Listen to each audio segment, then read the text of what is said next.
ลืมบ่อนลืมคอนเคยอยู่อาศัยจากคอนนี้แล้วหนีไปมีคอนใหม่เจ้าเขียดเจ้าสั่งคู่ใดหนีไปอยู่ใส่นอเจ้าแก้วเอ๋ยเจ้าเป็นยังลืมหังไป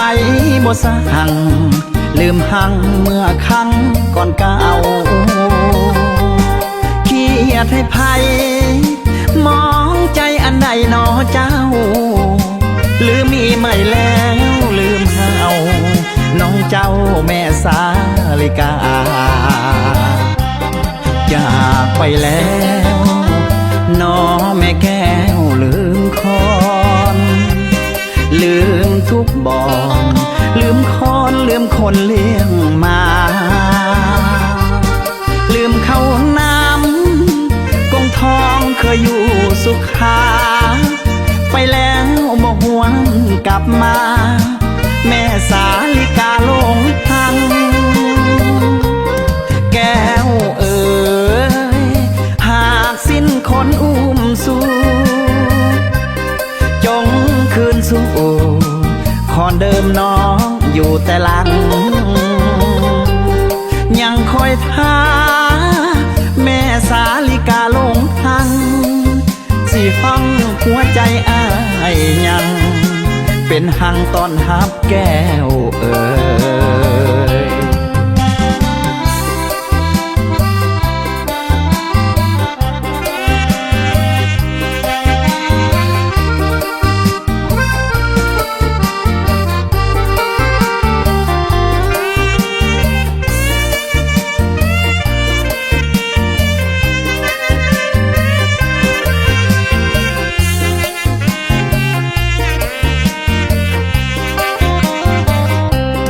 จากไปแล้วน้อแม่แก้วลืมคอนลืมทุกบ่อนลืมคอนลืมคนเลี้ยงมาลืมเข้าน้ำกงทองเคยอยู่สุขาไปแล้วบ่หวนกลับมาแม่สาลิกาลงทางแก้วเอ๋ยหากสิ้นคนอุ้มสู่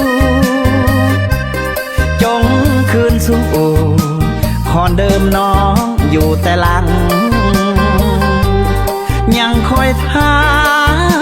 แม่สาลิกาลงทางสิฟังหัวใจอ้ายยังเป็นหังตอนหับแก้วเอ๋ย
ทรงปองงามเข้าหน้าเป็นสีดำทองเรื่องนองเสียงนกก้องไทยน้ำลีไกลนองบ้านสองแสนงามน้ำตกสดใสดังน้ำใจสาวเมืองสามหมื่นเมืองเมืองหักษาสูงส่งยามแลงหอยคำอามินละเกียดจงพาหินมีหกนกกาบินทลาขึ้นสู่หังนองเมื่อยามไกลห่างใจข้าห่วงหลังต้องจำจากจนด้วยหัวใจ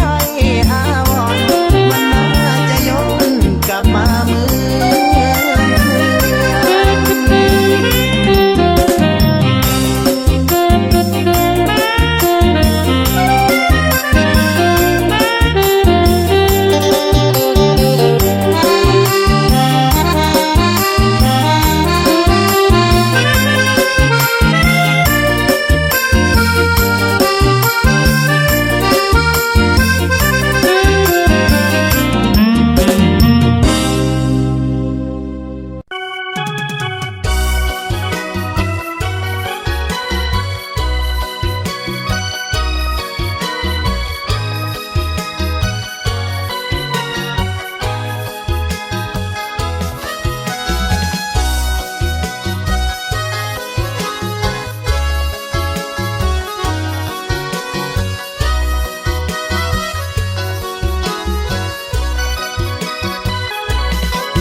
สำเนียงเสียงเพลงบ้านนาน้องอยาก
เด้ภายเด้สิมีบุญหนักได้เป็นผู้ฮักผู้นอนในบ่อนตอนนี้ใครคอยเอาใจปลอบใจยามเหงาหรือดีคันยังบ่มีอ้ายนี่ขอคันอาสาจนเท่าใดแห่งถือใจหลายแท้น้องอยากไปขอเป็นแฟนความแค้นการดาย่างบุญบ่ยอดเดียวบ่ถึงดอกนาเจ้าปานนางฟ้าอายนี่มันต่ำต้อยผู้งามแท้น้อ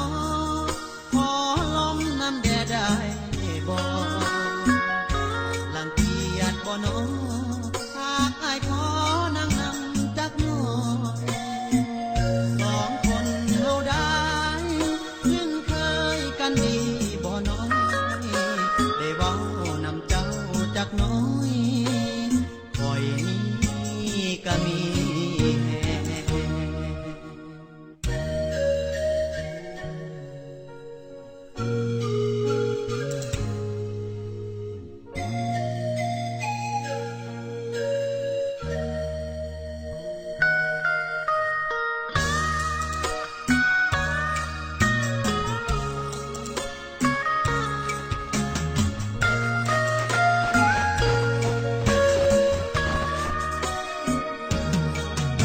เท่าใดแห่งถือใจหลายแท้น้องอยากไปขอเป็นแฟนความแค้นการดาย่างบุญบ่ยอดเดียวบ่ถึงดอกนาเจ้าปานนางฟ้าอายนี่มันต่ำต้อยผู้งามแท้น้อขอลมน้ำแดดได้บ่ลังเกียจบ่น้อหากอายขอนั่งนำจักหน่อ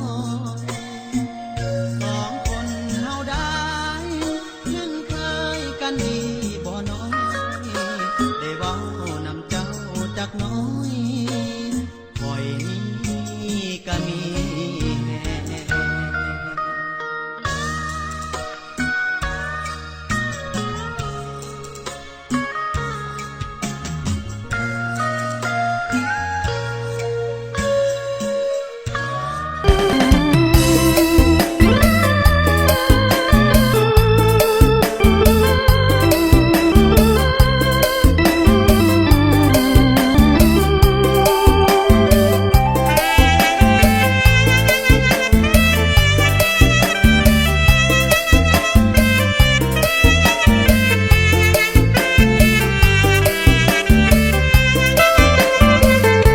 เห็นน้องปีกายยังใส่เสื้อลายขาดปองไปเก็บผ้า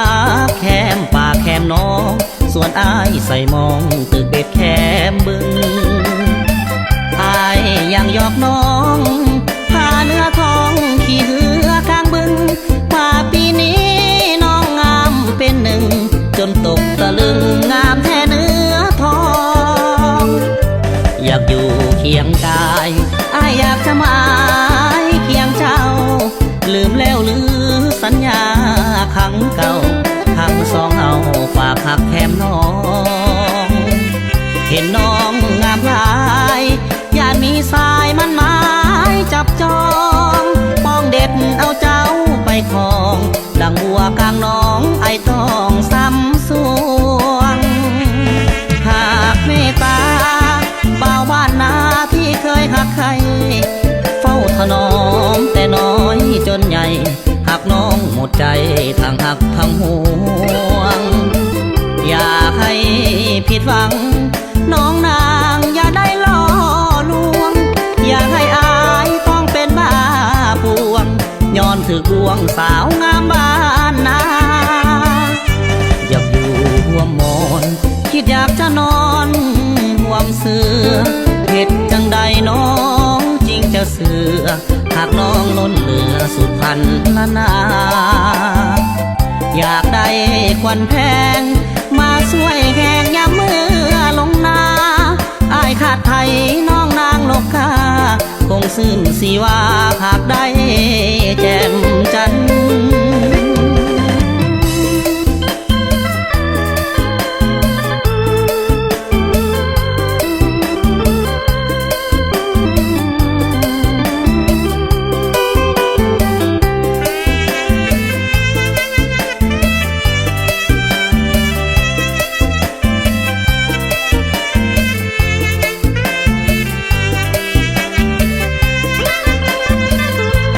หากเมตตา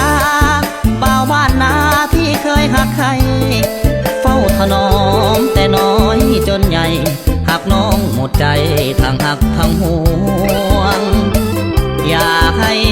ผิดหวังน้องนางอย่าได้ล่อลวงอยากให้อายต้องเป็นบ้าปวงย้อนถือกวงสาวงามบ้านนาอยากอยู่ห่วมมอนคิดอยากจะนอนห่วมเสือเหตุจังใดน้องจริงจะเสือหากน้องล้นเหลือสุดพันละนา อยากได้ควันแพงมาช่วยแหงยามเมื่อลงนาอายขาดไทยน้องนางนกกาคงซื่นสีว่าหากได้แจ่มจันทร์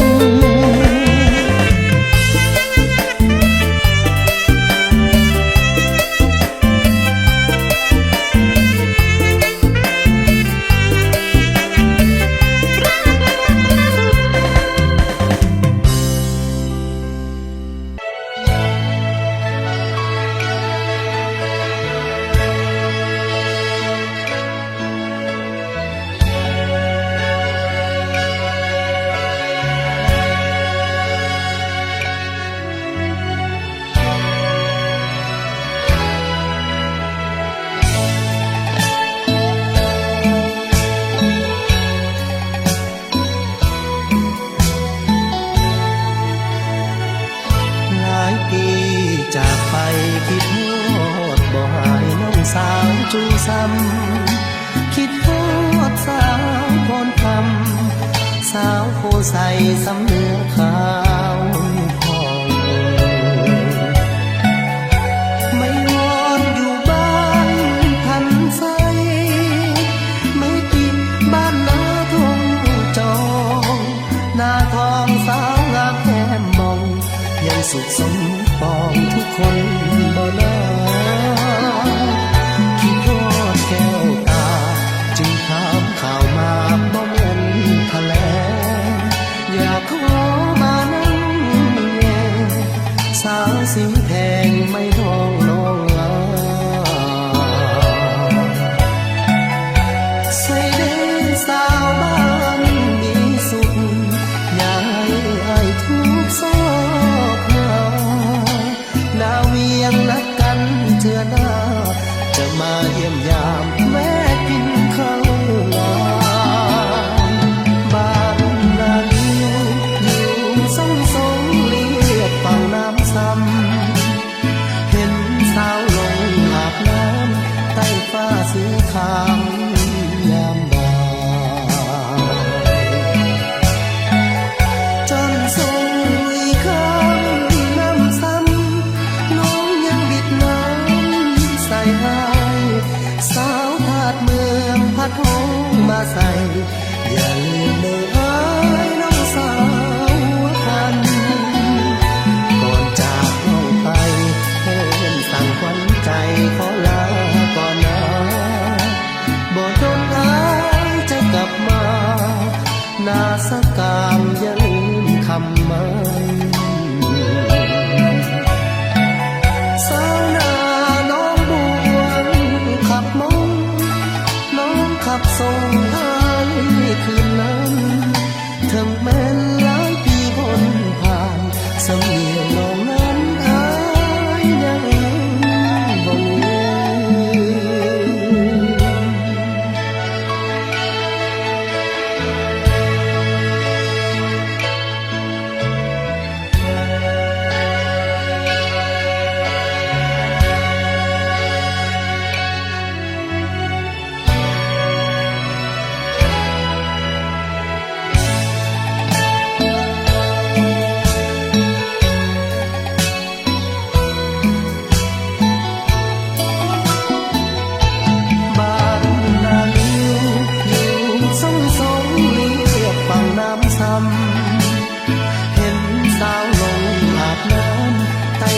สีขาวยามบ่ายจนสมยคำน้ำซ้ำน้องยังดิดน้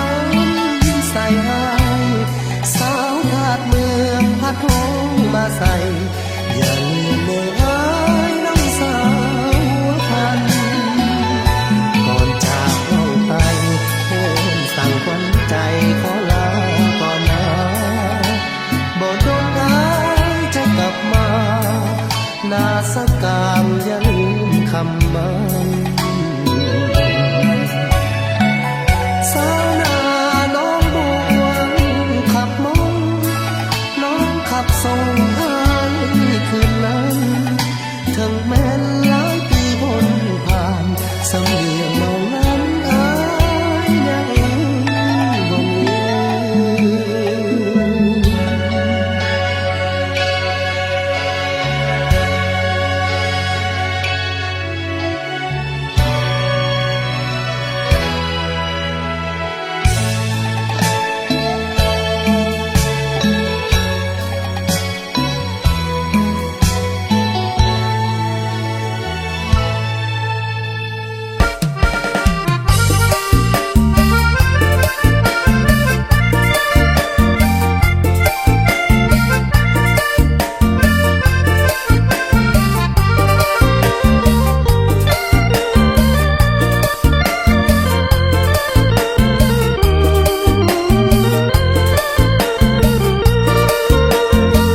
เมื่ออายได้มาพบสาวแต่เพียงครั้งเดียว หัวใจอายนี่มันโนมเมียวอายจนลงเลี้ยวแก้วสาวบ้านเกินน้องสางงามยิ่งคิดอยากแอบอิงน้องนางอย่าเมินอายขอบอกสาวจงเห็นใจเถินผู้ที่หลงเดินพัดถิ่นบ้านมาไอ้ได้ยินคำว่าฮักมาจากสามวัยคำเมาสาวนี่สร้างหลงไหลทราบซึ้งตรึงใจในดวงอุราจงเหมือนคำเว้าที่อายและสาวเคยเว้ากันมาอย่าลวงให้อายนี่เสียน้ำตาเหมือนน้ำท่วมนาของอายลมโจมน้องควันตาจงสงสารหากน้องเห็นใจอายนั้นจะหักจอมควันบ่ให้ศพตรงปีหน้าต่อไปจะปลูกข้าวให้เข้านาให้สมหากแม่ดินฟ้าให้ความอุดมจะขอพี่ลมให้สมหากเดียวอายจะขอจำดินที่นั้นที่เคยได้อยู่กับความหักที่น้องอุ้มสู้ดินฟ้าจงหูไว้เป็นสักขีทั้งอยู่ไกลกันหัวใจอ้ายนั้นบ่ได้นายนี้อีกปีหน้าจะมาอีกทีสู่ขอคนดีสาวบ้านเกิน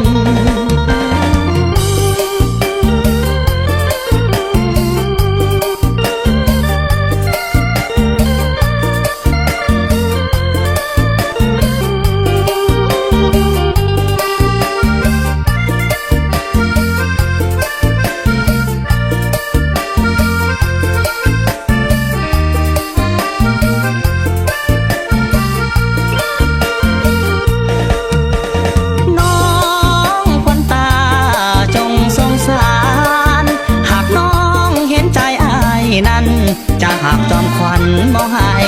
ศพตรงปีหน้าต่อไปจะปลูกข้าวให้เข้านาให้สมหากแม่ดินฟ้า